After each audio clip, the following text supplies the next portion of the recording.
प्राचीन इतिहास से संबंधित यह प्रश्न है। इसमें है कि निम्नलिखित में से कौन सा एक विशाख दत्त द्वारा रचित संस्कृत भाषा का नाटक है जो प्राचीन भारत में चंद्रगुप्त मौर्य के सत्ता में आने का वर्णन करता है।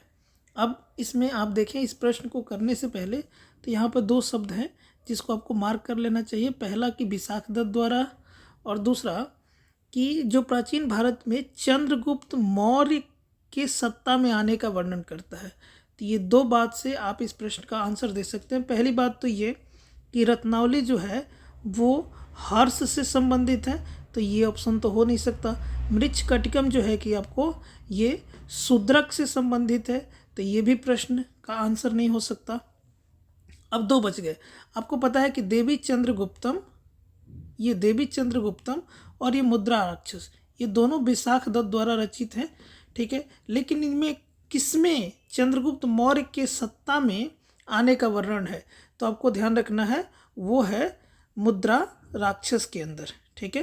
तो ये इसका करेक्ट आंसर जो हो जाएगा वो हो जाएगा मुद्रा राक्षस।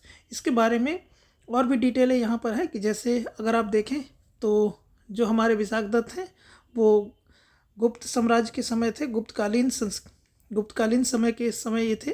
और ये इन्होंने इनके दो फेमस जो रचनाएं हैं उसमें मुद्रा राक्षस और देवी चंद्रगुप्तम है। मुद्रा राक्षस के अंदर आप देखेंगे तो राजनीतिक नाटक है जो चंद्रगुप्त मौर्य के समय चाणक्य थे और जो नंद वंश के मंत्री राक्षस को हराने की रणनीति पर केंद्रित है। उसके अलावा देवी चंद्रगुप्तम जो है ये जो है कि गुप्त शासक रामगुप्त और उनकी जो पत्नी थी देवी से जुड़ी हुई एक घटना पर आधारित है। उसके अलावा अगर आप जानना चाहते हैं तो एक बात और जानिए कि विशाख दत्त जो थे उनके द्वारा एक अपूर्ण रचना भी है जो राघवानंद नाटकम करके है। तो गुप्त वंश से संबंधित है विशाख दत्त, ये भी बात आपको ध्यान रखना है।